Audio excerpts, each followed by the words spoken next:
Hey, it worked that time. Hey, and we are live. Prepared and everything. Welcome back to a new week of Let's Tech About That. Or Tech Yeah, About It. Which is it? I got Let's Talk About That That it is. Let's Tech About That. by the same title for the last year and a half. Yeah. And about Well, once a month, I'll change the date. It's not May anymore. We got a We've couple cool got. topics, a lot of boring Yeah. ones. Ah, I don't know about that. They Well, yeah, rain. actually. Yeah. We took out one of the boring ones, so that's good. One of the boring ones that we didn't understand. It had to do with quantum physics, quantum mechanics, quantum stuff. And it was way over my head, so. We're professionals at quantum stuff. Yeah. But looks like Microsoft is on Team Epic on the battle of Epic versus Apple and Google-ish. Yep.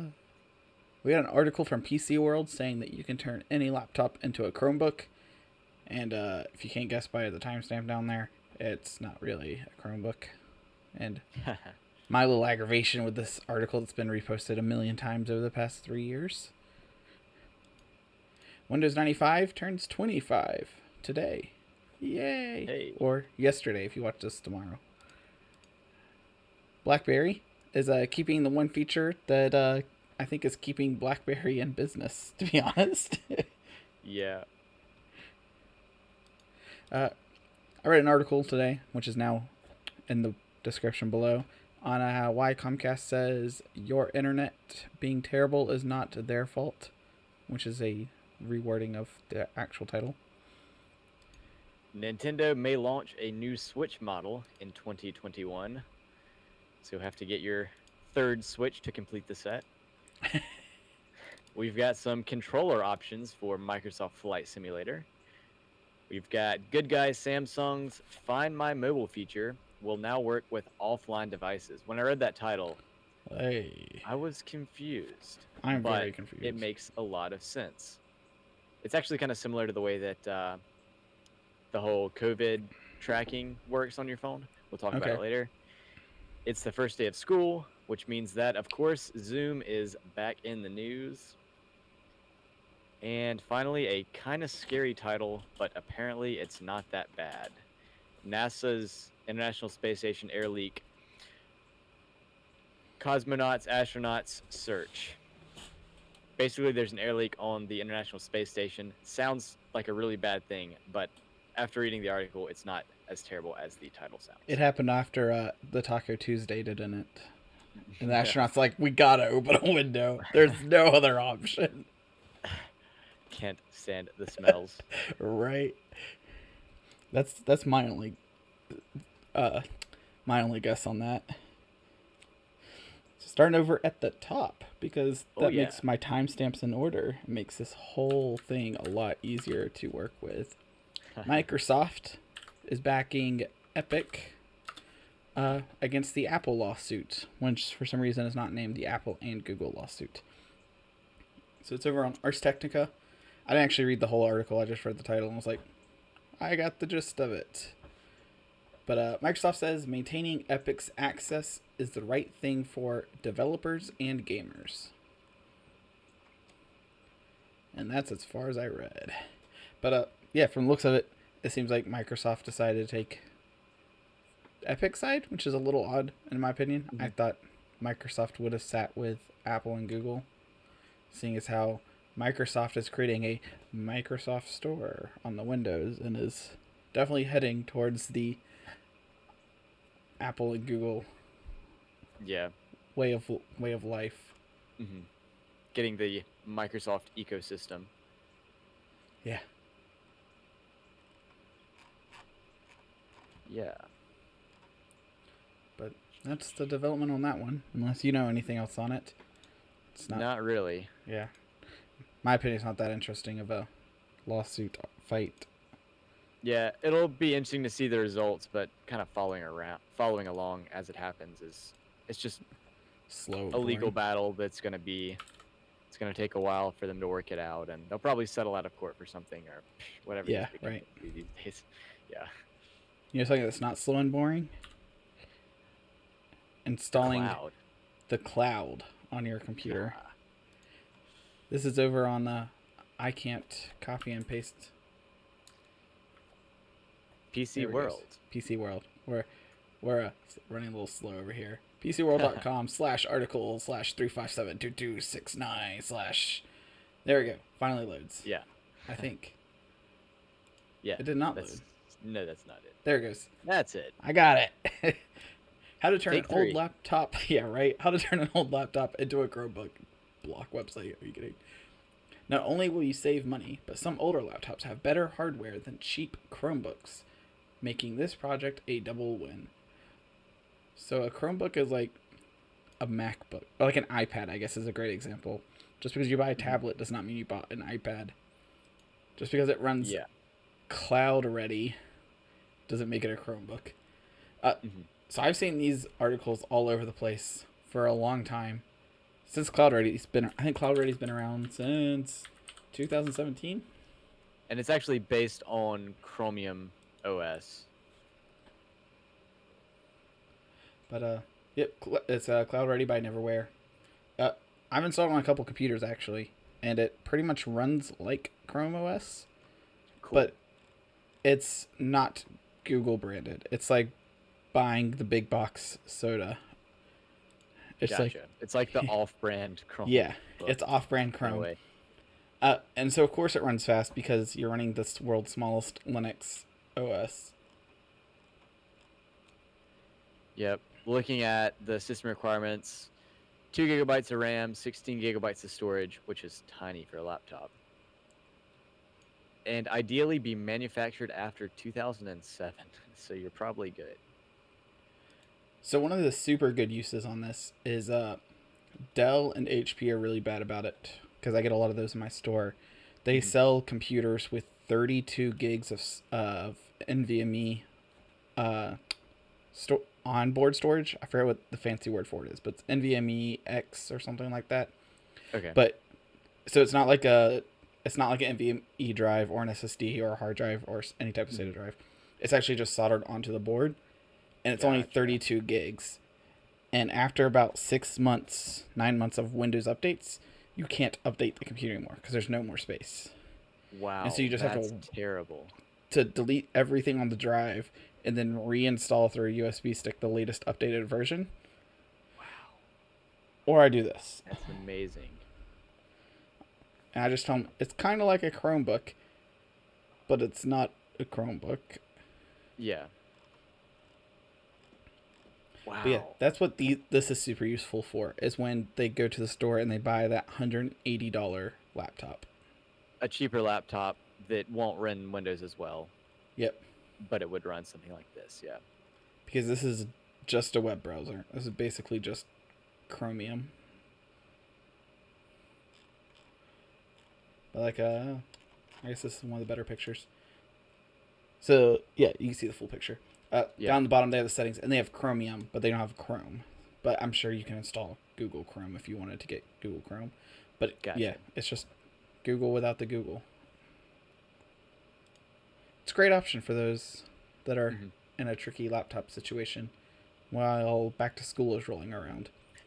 So if you can't afford a $400 laptop, but you need access to the internet, picking up a $100 laptop or $150 laptop and then installing this is an option, and it will definitely run way better than Windows. Will it run better than Windows 95? I could actually try that out. I could get back to you if I really wanted to burn that type of time on trying to install Windows 95. Yeah. I do have a huge stack of floppy disks, so there is a possibility that I could.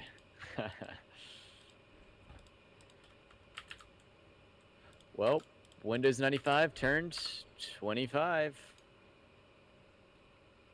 All right, so fun game. Because I haven't even looked it up yet. Before you read too far into the article, what do you think the month and day is of Windows 95? Oh, wow. It's the first line. Never mind. And it's today. That's how the birthday works. Well, man, I feel like I should just like Jacob's capture card. We're just gonna jump on. All right, guys, welcome back to JMR Media's weekly live stream. I know how birthdays work. You do now. Yep, learning something every day. Wow, what a total pass over the head. So some things that originated in Windows 95. The Start menu was introduced in Windows 95 as a replacement for the Program Manager in the previous version. The Start button, and then let's see, the taskbar was introduced in 95. It looks like Windows 3.x had no such functionality, nor did the Macintosh at the time. So Windows 95 is the reason we have a taskbar nowadays. Yay. Yay. Microsoft did something first. I also believe it was the creator of the recycling bin and not the trash can. Oh. Let's see. Some other things. The origin of Windows Explorer, or now called the File Explorer. A right-click context menu for direct file operations. So renaming files, now you can right-click on a file and rename it. That was introduced in Windows 95. A desktop area that could store files like a folder. Things we take for granted. Yep, the recycling bin, file shortcuts, device manager, my computer on the desktop, a system-wide find utility. So I guess that's like a search. Mm-hmm. Yeah, and free cell. Yay, Free Cell, the best game ever. So do you think Windows 95 created the game Free Cell?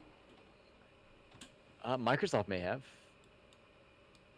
Because I honestly have no idea. I'm not sure. I'm not sure if that's a game that people played with cards, before computers. Because people did used to do that.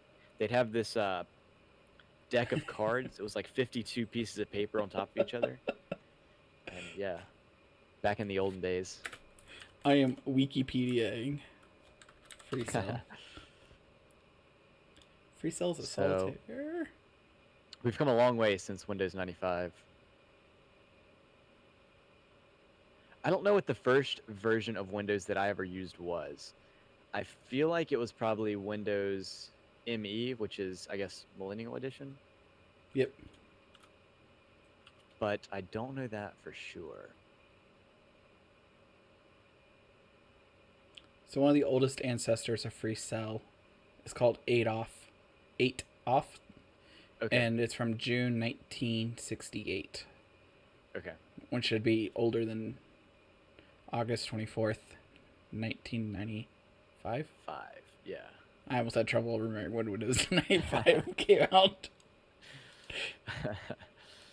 It's going to be one of those streams, I guess. Mm-hmm.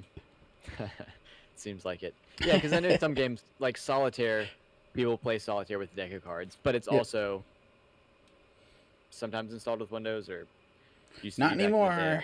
Right. Yeah.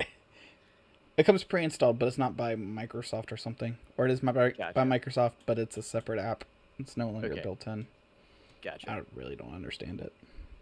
Yeah, I wouldn't play it anyway, so I'm all right. So actually, one game that you probably don't play anymore, but a lot of people used to play was the game 2048. Yes, I had it installed for a small period of time, probably 3 years ago. So I'm actually going to pull it up real fast, because I was playing it today. Yeah. Right before, I think it's 2048game.com. Yeah. This is the version I play here. So it's just 2048game.com. Not sponsored yet. I was playing it today. I got all the way up to the 4048, and then I had a 2048 or 4096 and a 2048, and I couldn't quite. I died then. Yeah. I'd gotten the double. I've been so close several times to getting whatever that 81 something. Yeah. the next one up, and I've yet to Uh-huh. get it. That is one game I'm still working on. One day I'll make it.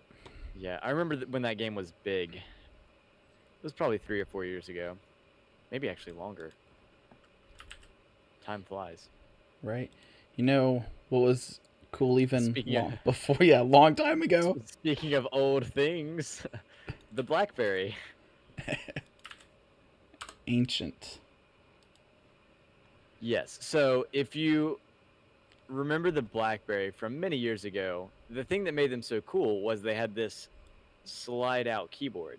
Generally, at least from what I can remember, the BlackBerry would be kind of like flat like this. I'll see if, and you would pop it open, and you'd have a keyboard at the bottom, and you could type around on the keyboard, and made it easier to text, because that was kind of when texting was new, which is interesting to talk about or think about.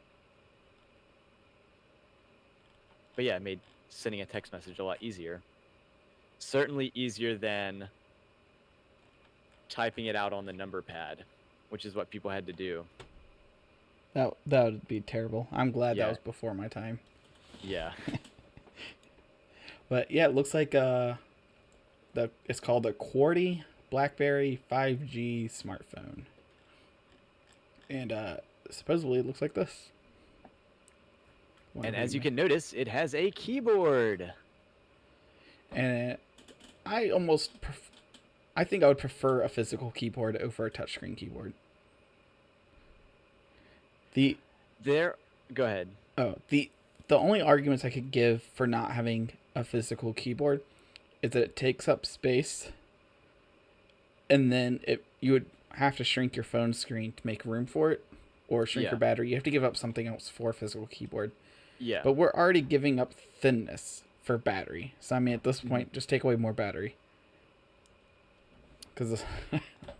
Yeah, I would say that's really the only true downside. Now, some people may just straight up not need a keyboard, in which case they may opt to get one without a keyboard just for that extra battery space. But yeah, there are definitely advantages in, So one terrible thing. On-screen keyboards. Yeah. The one terrible thing I've noticed too is on my phone, wherever it is currently sitting at the moment, right here, my phone.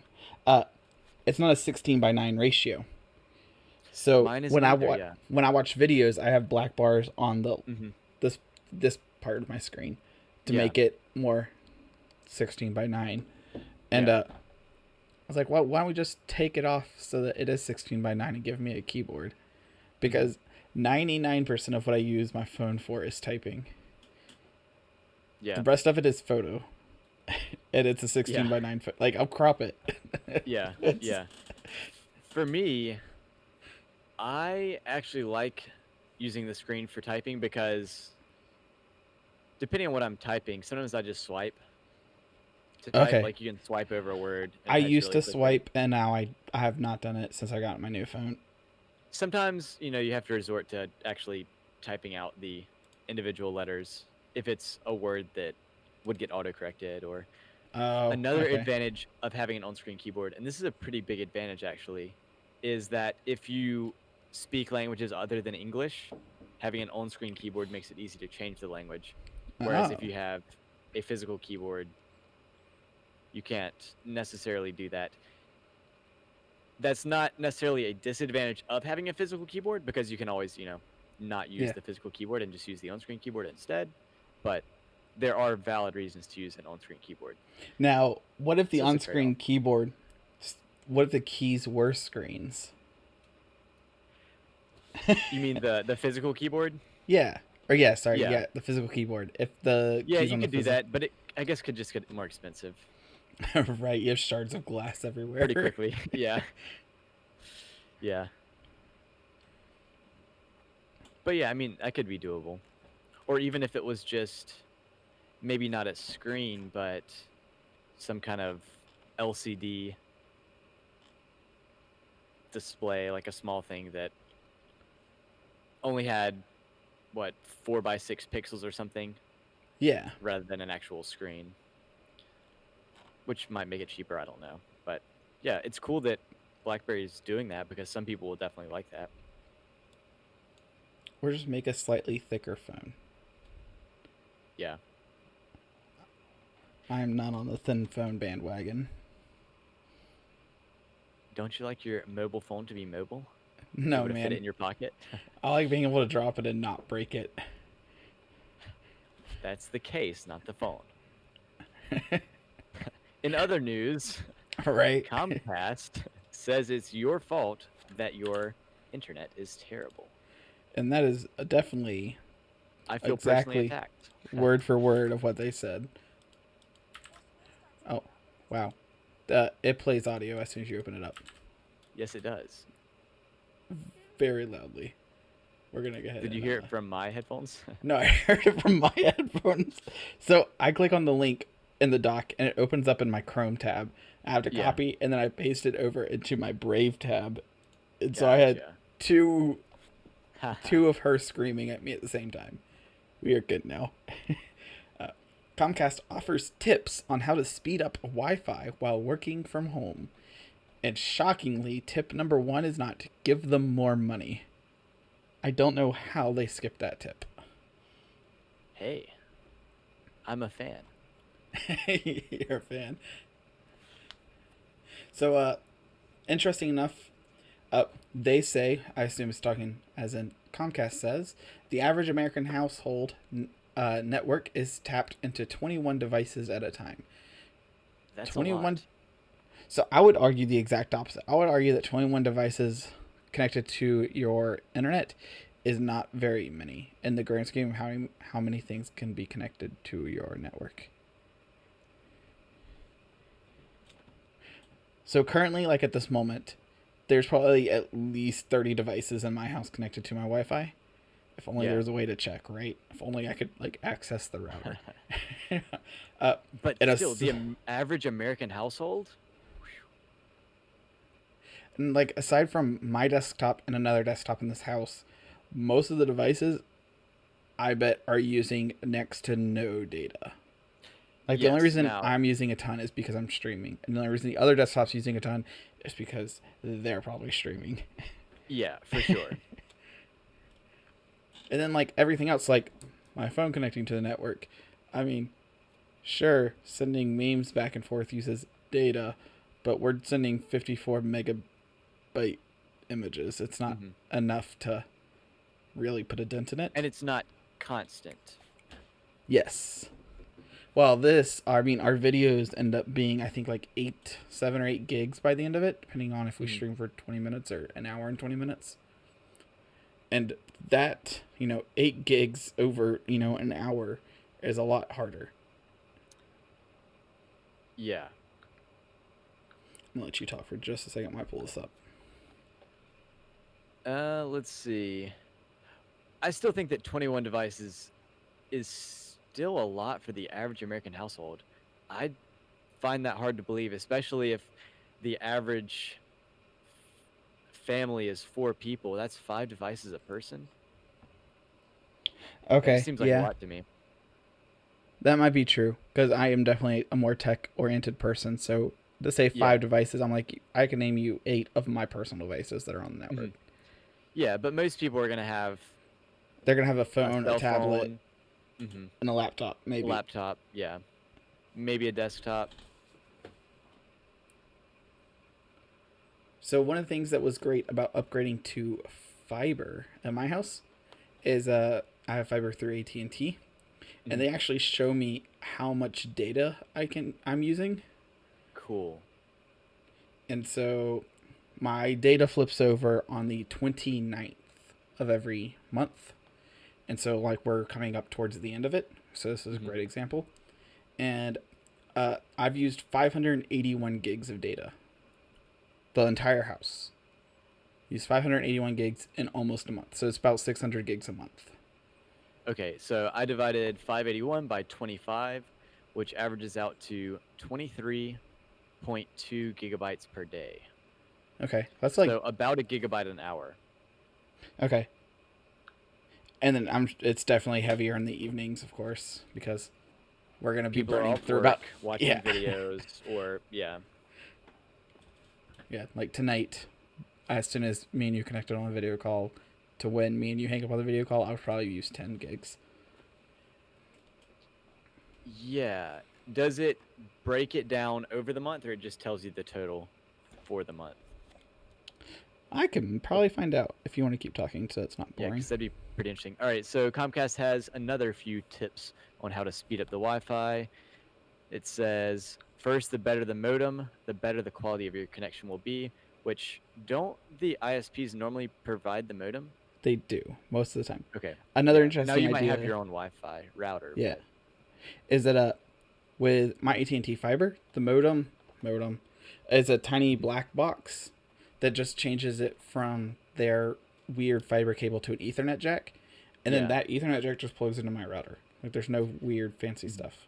So I guess you could also say the better the Wi-Fi router, the better the quality of your connection will be. I think that's what they meant.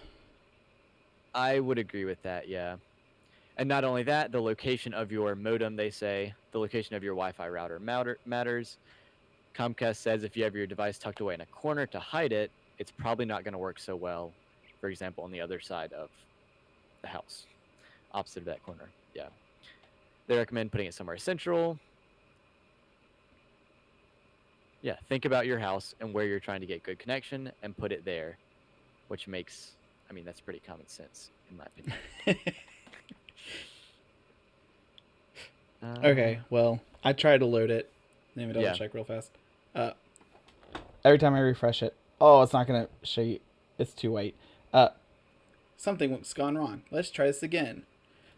If you're using the app, close this page and start over. Click start over. It makes me re-sign in. And it doesn't load. So I'm sure it might, but not tonight. Not right now, yeah. But yeah, no, if I get a screenshot of it, I'll send it to you. Okay. Cool. But so yeah, as soon as I read this where they were like, move the router to where you use your internet. Step 1, move router inside house. Like, right? Yeah. Don't put it next to the street. I'll put it in your mailbox. But then we did the one article like 6 months ago, for all those that watch every week, right?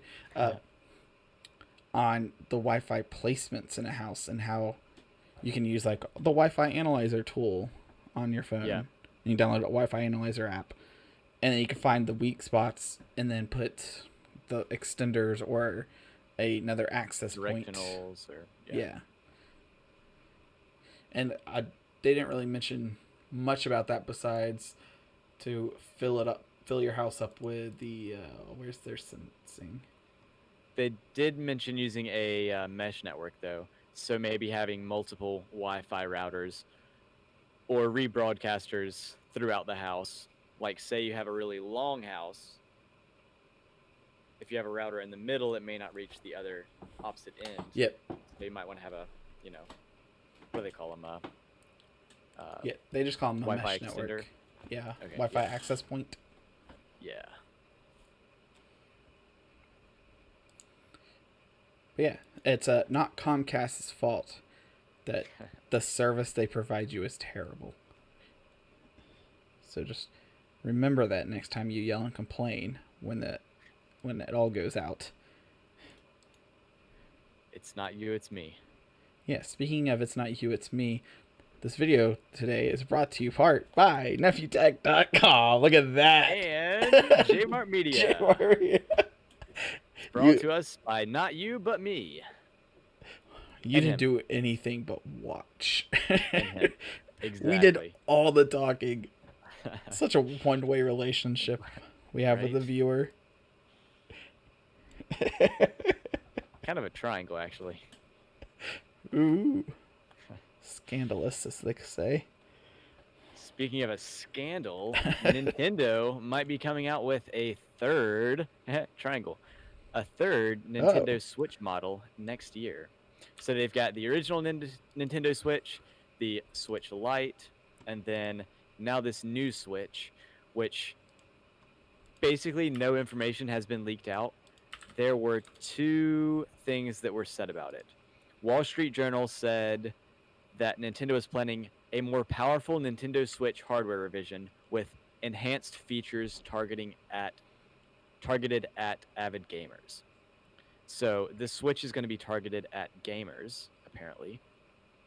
And it will feature upgraded interactivity and improved display quality.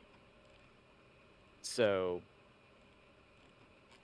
I think all that stuff was pretty much straightforward with the Switch. They're going to try and make it better is what we're getting. I need you to prove me stupid for like the sixth time this stream. Yeah. On this picture here on the Switch, the second physical picture on the article with the 4 Switch controllers, there's no split for where the, I'm doing air quotes, Joy-Cons are connected to the screen. Yeah. But then if you go down to the third image, they're separated. The second and that third image don't make sense with each other unless I'm blind. No, I see what you're talking about, and I would agree with that. So we're going to say prototype images. Because, that doesn't make sense. So, like, a benefit of having it attached to the screen is that they probably found out, like, hey, 99.9999999% of the time, the consumer never takes off the controller from the screen. Yeah. So it would probably be cheaper to manufacture just the whole thing together instead of all the mechanisms. Which, I mean, if they've already manufactured it, is it really that much more expensive to continue manufacturing it versus building a new press? Yeah. Or if they're just trying something different. Again. The advantage of having detachable Joy-Cons is that when they break, or you have Joy-Con drift, it's easier to replace. Another benefit for the avid sweaters out there is that if your sibling is borrowing it and then they're done playing, even if you wipe it off, it is still nasty. So being able to switch out the controllers is a hidden benefit that many overlook. I didn't think about that.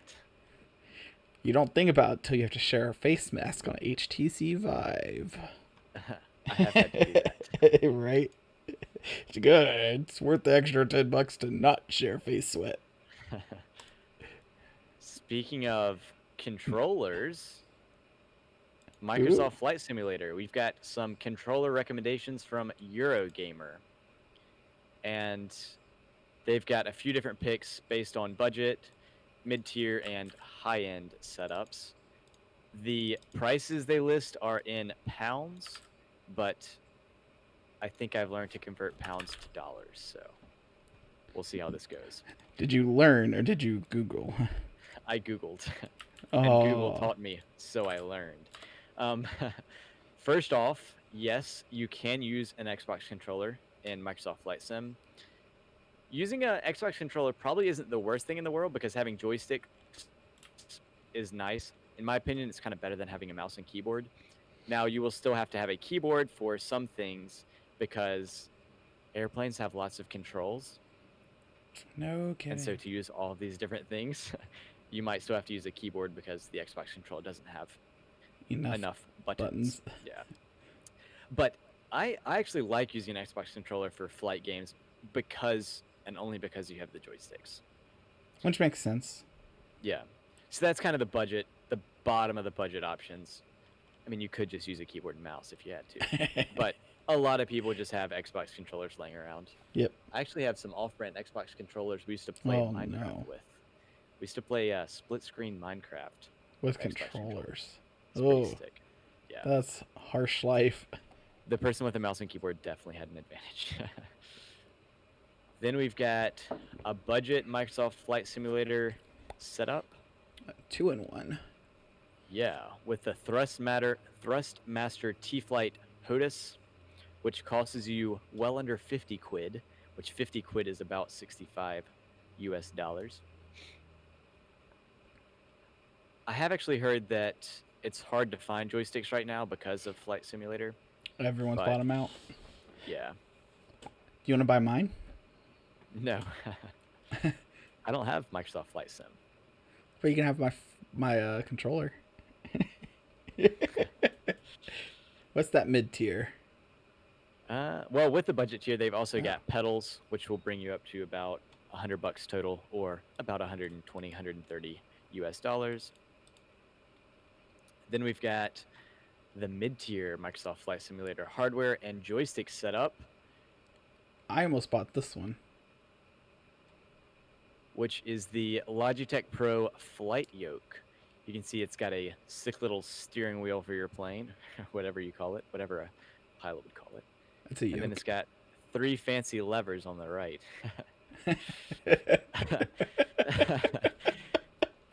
Looking stupid now.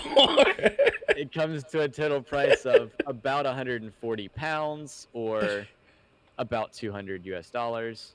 And then you can throw in the Thrustmaster T-Flight rudder pedals for another 60 US dollars or so for pretty much the complete cockpit.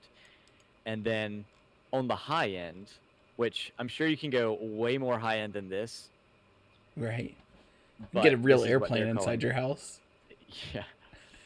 We've got the Thrustmaster Warthog and the Thrustmaster Pendulum Rudder. It seems like Thrustmaster has the market. Yeah, the market on flight sim stuff. Sure, it's not that big of a market, actually. And for this, we've got a price at only about 230 pounds, which comes out to about 300 US dollars, give or take, I don't know, $50. My math's not that great. My quick math's not that great. Yeah. But really, that's not as much as I expected, to be honest, for a nice setup. So I have to find out. Yeah. I'm going back on my purchase history. Yeah. Find out what you paid. Find out what I paid. Do you want to guess at how much money I wasted? Are we talking for just the yoke and the little fancy lever things, or are we talking rudders too? So I bought a yoke, the sticks, which it happened to actually be these exact sticks on the mid-tier. Yeah. And then pedals. Okay. What year did you buy them? May 2nd, 2018. I'm going to say $120. So I feel actually super terrible now because I did buy 80 pounds. 80 pounds? I did buy the Logitech G Pro Flight Yoke System. Oh, wow. Which is the mid-tier one. Yeah. But I did buy different pedals. I bought the Logitech G Pro Flight rudder pedals. Gotcha. And then the sticks came with the yoke. And the total brought me to $337. Wow. Okay. I was way off. Yeah, it's a lot of money. So how much are they going for now? I would say you're probably right on pace, especially since you got the pedals as well. I think you paid about what you'd pay now. So just clicking the same Amazon link, it's saying, so I bought the yoke part for $167, and on Amazon listing it's $289. Holy cow. So, right? And then the pedals I paid $164. And then right now on Amazon they're $389. Dang. I wonder if that's because of Microsoft Flight Sim coming out. But then scrolling down the pedals. Yeah. I see other pedals, $348, $239, $413. So they're all expensive. So yeah, they're all expensive. So if anyone wants to buy pedals for $389, let me know. Yeah. Right? What an investment. Yeah. People thought it was crazy spending $340 on a controller. They thought that I was insane. So I think the prices on this article maybe weren't that great, actually.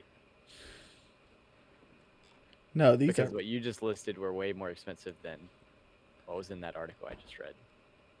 Yes, I opened up the yokes.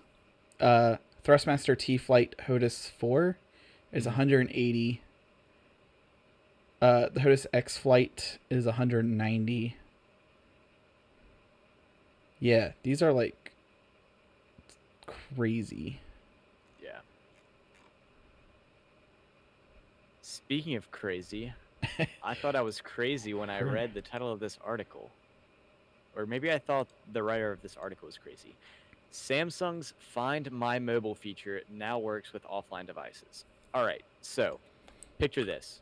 If you don't know what Find My Mobile feature is, it's basically you misplace your phone and you can use some kind of app or maybe go on a website and you can view the GPS location of your phone. And the way it generally works is your phone's connected to either a Wi-Fi network or a cell network, and it's broadcasting out its location to one of Samsung's servers somewhere, and then you're just viewing where your phone is based off of that.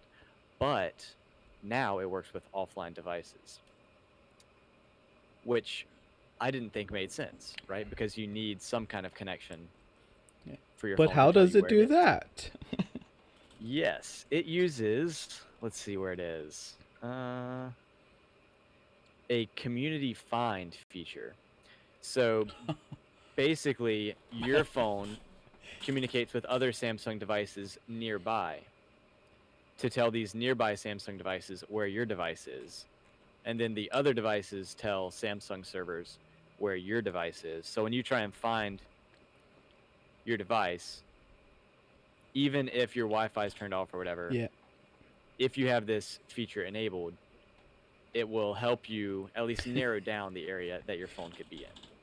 Did that make sense at all? Yes. So yeah, it's just like the COVID tracking, where if the Bluetooths see each other, they log it, and then that way, if you get the bug, then it can tell everyone that you've logged. Hey, you've been near someone last 2 weeks. They got the bug. This is the same idea, but in reverse, I guess. So you say, "Find my phone," and it can find it. Like, Social policing. When I wrote the title, or when I wrote our title for this article, I called it "Good Guy Samsung," and the reason for that is because this is a feature that you have to opt in on. So if you're concerned about privacy, although I really don't think this is going to be a privacy issue at all, really. But if you're concerned about other people knowing where your phone is, blah, blah, blah. Then disconnect it from the network too. Yeah, this feature is offline by default, but I highly recommend that you turn it on just in the off case that you do misplace or lose your phone. You would really be kicking yourself if it was turned off and you lost your phone. Yep. Because, that's one of the first steps. This is one of the first steps you do if you steal a phone, is you turn off the Wi-Fi in the network. Yeah. Until you can get it reset. Because the Find My Phone can't work. I mean, it'd be better just to turn off the power, but, we don't give advice to thieves or something. So, it's kind of cool to know that they're making tracking happen on every type of outside of device communication.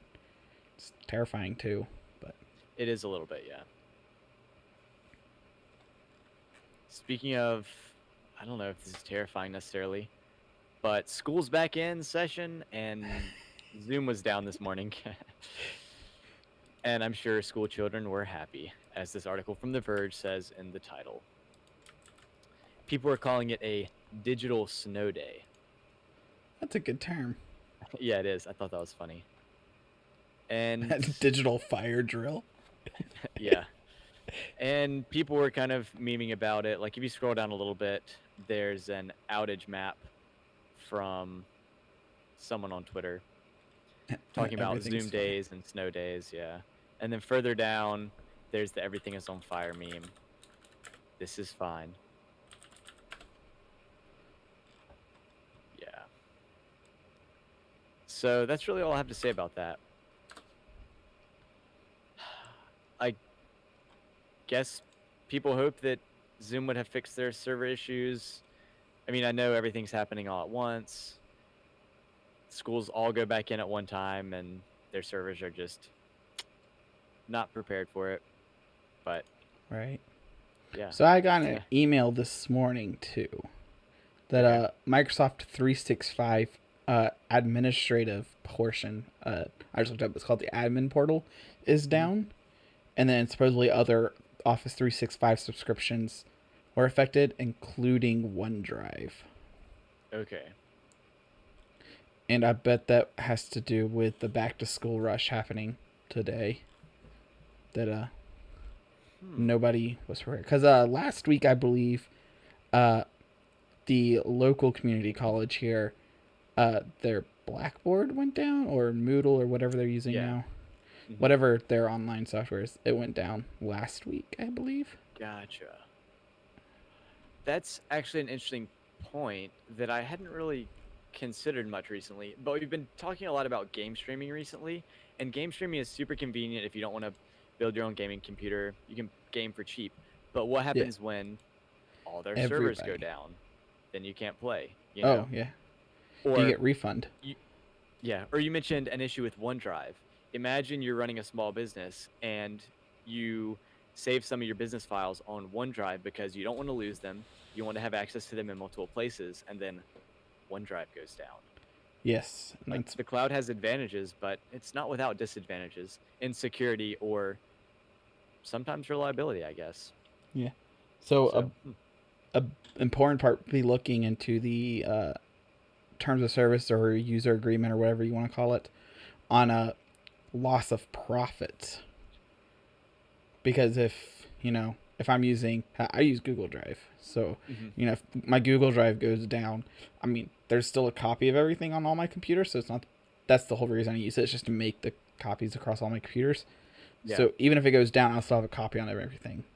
But then if it goes down for like 3 weeks, it becomes a huge inconvenience because now I'm having to find another way to make, FTP all my stuff between computers.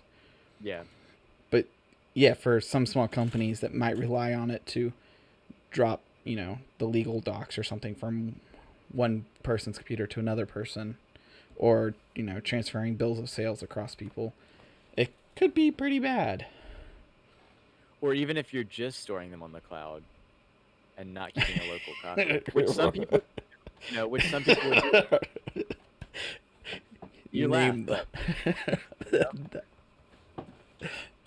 no, man, they always do it the other way. They only keep local copies. That's the thing. You're probably right that as more people keep only the local copies, but you never know.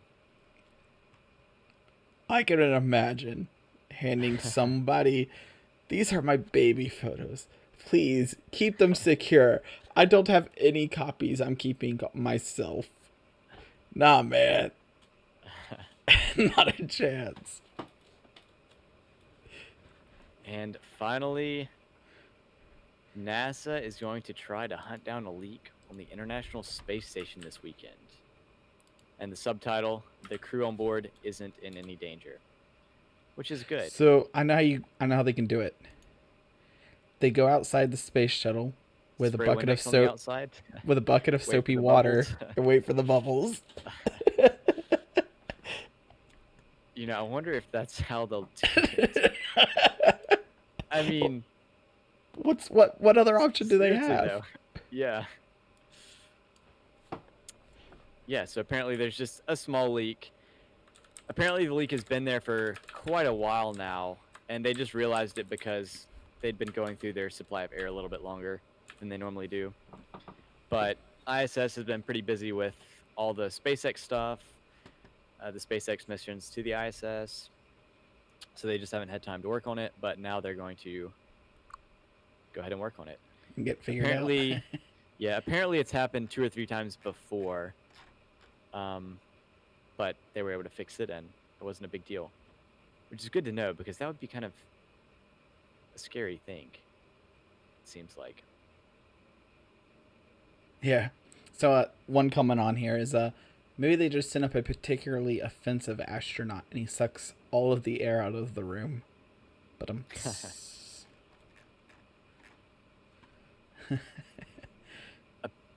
apparently there was controversy in 2018 when there was a Russian capsule docked on the ISS, and there was a leak, and the leak was actually in the Russian capsule, but since it was docked, I guess it was leaking air from the ISS. And apparently the Russian press was saying that the hole might have been drilled by someone on board the ISS, like drilled into the Russian capsule. What a dangerous game. Yeah, right? But anyway, everything's good. So if you read that title tomorrow, you don't have to freak out. It's just apparently a somewhat routine thing. So how old is the space station? It's not young at this point. No, it's got to be like 20-ish years old. Is it older than Windows 95? It's probably more like 15 years old, I would think. Yeah, I was thinking early 2000s. Let's see. The ISS. Launch. Oh, wow. Launched November 20th, 1998. 21 years ago. Woo. You think they would have built a bigger space station by now? Well, they've made the ISS bigger. You think they would just put a bigger one up there? Like a 2020 model. Now with heated leather seats or something. Yeah. I don't know. From what I hear, it's pretty expensive to get stuff into space. Personally, I haven't tried it, but... I've tried, but I just can't throw far enough yet.